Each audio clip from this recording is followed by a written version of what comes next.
Welcome to the Saturday morning report. I'm Andy Reistetter, and I'm here at the Honda Classic in Palm Beach Gardens, Florida.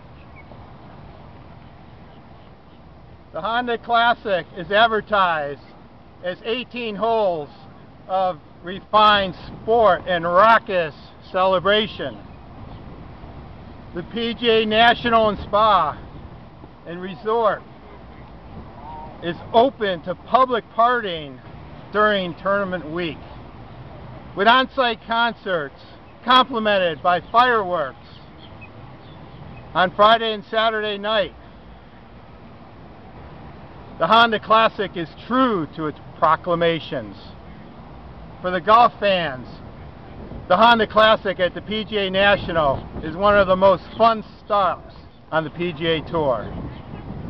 This is the 38th playing of the Honda Classic, which dates back to 1972 in the Jackie Gleason Inverary Classic, where a guy by the name of Tom Weisskopf beat a Hall of Famer by the name of Jack Nicklaus by one stroke for perhaps the only time in his career. Kenny G orchestrated the start of the party this week with his Wednesday Kenny G Pro-Am Gold Pro-Am.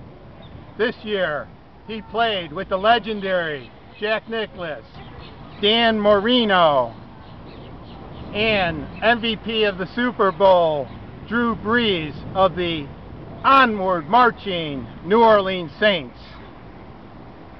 One of the person in the gallery that I met this week told me it was the most entertaining golf he had ever seen. This is the 34th year, this is the 4th year of the PGA National here with the Honda Classic. Mark Wilson won in 2007, Ernie Els in 2008. Y.E. Yang right here won his very first PGA Tour event last year. And as you know, the South Korean went on to tame the tiger at Hazeltine and win the PGA Championship at Hazeltine. The championship course here at PGA National is a rather long par 70 at 7,241 yards. It was designed and built by Jack Nicklaus and Tom Fazio in 1981.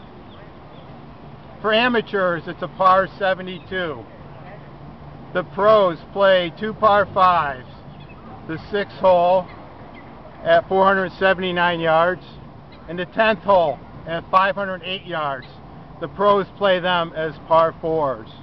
Again, very difficult track here. The most famous holes comprise the Bear Trap, the 179-yard par 3 15th over water, well bunkered, the 434-yard dogleg right par 4 16th, and the 190-yard par 3 17th, again over water, well bunkered, comprise the Bear Trap, not a bear hug. This tournament is all about the conditions though, the conditions of the golf course and the weather. The wind's been blowing all week and changed directions just as the tournament started on Thursday. Vijay Singh, playing here for his first time, said it was a new course, different than the one he played in the practice rounds when he showed up for his tee time on Thursday. The sun has been shining, the temperature's in the mid-60s. Rain early in the week softened the greens, making for approach shots that hold very nicely, but also greens that get a little bumpy later in the day. The sun and the wind will continue to dry out these greens and make this golf course, PGA National, the champion course, extremely difficult this weekend, almost US Open-like. On Thursday, I followed Y.E. Yang, Mark Wilson, and Stephen Ames. Yang, the defending champion, got off to a horrendous start with a 9 on his second hole, the par 4 459-yard 11th. He hit his approach shot fat into the water, guarding the front of the green. Then on his second attempt, also came up wet. A 9. He fouled his opening 79 with a very respectable 70 yesterday, but at +9 he missed the cut by 6 strokes. Mark Wilson started the tournament with 3 consecutive bogeys. He made 2 consecutive birdies on his back 9. First by holing a 20-foot putt for a deuce, and then he holed a bunker shot for a birdie 3 on the par 4 6. Wilson fouled his opening 73 with a 70, and at +3 he eagled the par 3 third hole on Friday, and he made the cut by 1 stroke, and he's back in the pack at a T44 position. Stephen Ames matched Wilson's 73 on Thursday, though he got his game going late in the round with 2 birdies late in the round, with 2 birdies on the last 5 holes. He carried that winning feeling over into Friday's second round with a bogey-free 6 under par 64. Ames stands at T12 position. Probably the coolest thing I saw on Thursday was Sergio Garcia playing the 226-yard par 3 7th hole. It was dead into the wind. The whole location was back of a very deep green. Sergio magnificently turned down his club and hit a low shot, the lowest shot I've ever seen. Never got over 5 feet off the ground.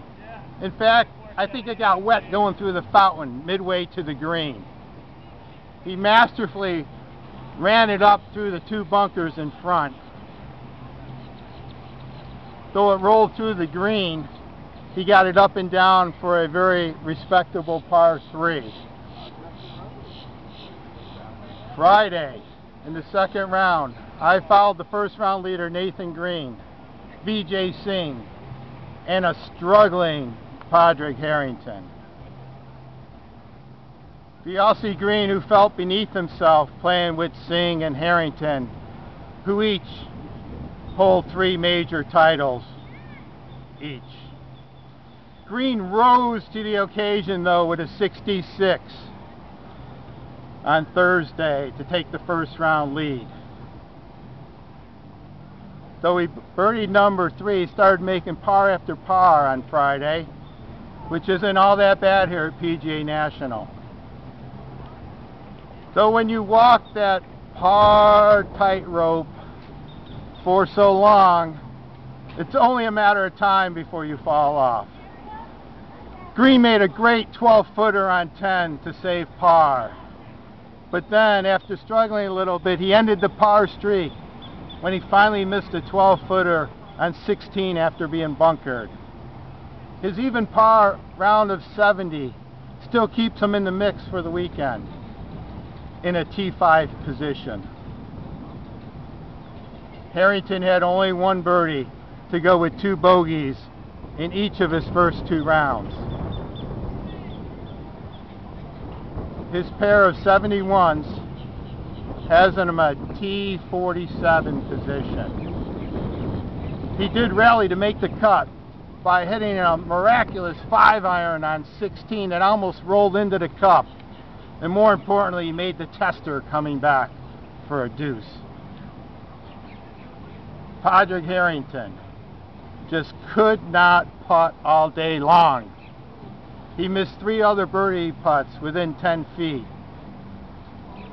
including a 4-footer on the 18th, his last hole of the day. 10 shots back going into the weekend. Who knows what can happen to an Irishman only shot a few days shy of St. Patrick's Day. Vijay Singh couldn't putt either, but his iron shots were so darn good that eventually he just started kicking the ball in the hole. The 47-year-old player now religiously uses the reeds of his caddy and pats down any ball marks in or near his line without consulting other players. I thought for sure Patty was going to say something about the patting of the ball marks, or the patting. Singh played the best of the three, and quite frankly, it was by far the most exciting golf of the day. Very exciting to see. After he three-putted numbers 5 and 6, he made 6 birdies in his last 12 holes to shoot a 66. Along with Thursday's 67, he stands alone in 3rd place.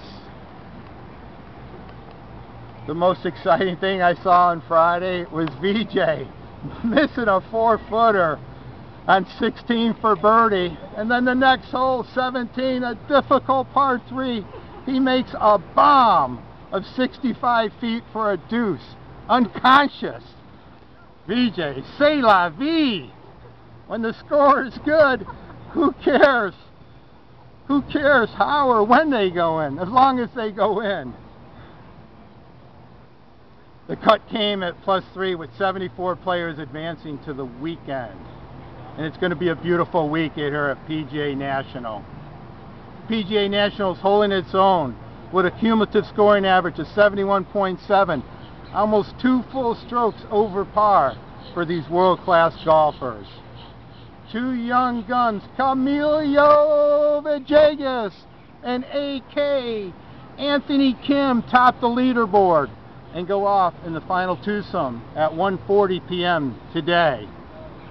Like Vijay Singh, they both had multiple wins in 2008, yet went winless last year and have yet to win this year on the PGA Tour.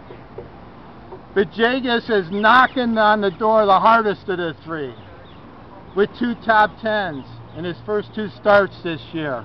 He had a T8 finish in Phoenix, leading after 36 holes, though he shot a pair of 71s on the weekend and finished tied for 8th. A couple weeks ago at the WGCX Central Match Play Championship, he got beaten that long semifinal with Casey and ended up 3rd.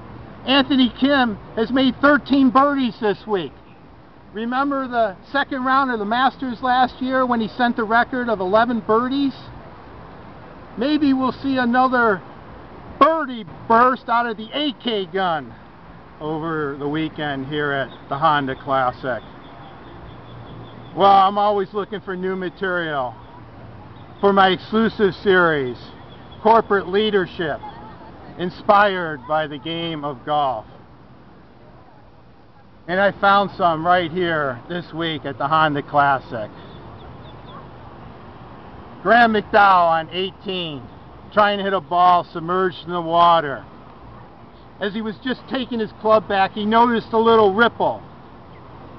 He immediately called it to the attention of rules official. And after watching the video in the broadcast truck, he assessed himself a 2-stroke penalty in the heat of battle. Imagine if everyone in the plant, or everyone in the office, or wherever you work, consulted themselves in such a manner. More inspiration could be found this week with Ernie Els this week. I was here 2 years ago to see him win this tournament, and then 2 weeks later at Innisbrook, the Big Easy made an uneasy announcement that his son Ben has autism.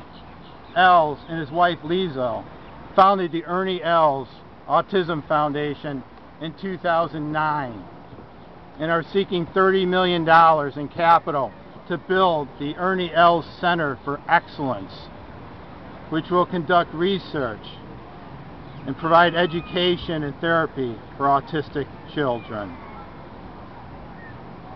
Ernie Els will be honored at the Masters this year, and the Golf Writers Association give him an award for his unselfish contribution to the betterment of society. Imagine that, if everybody in the plant or at the office was a team player like Ernie Els, willing to give back freely for the team as much as Ernie Els does. Corporate leadership, inspired by the game of golf. Don't we all need it? Well, my friends, this is Andy Reistetter, live from the Honda Classic. Thanks for joining me, and have a great weekend.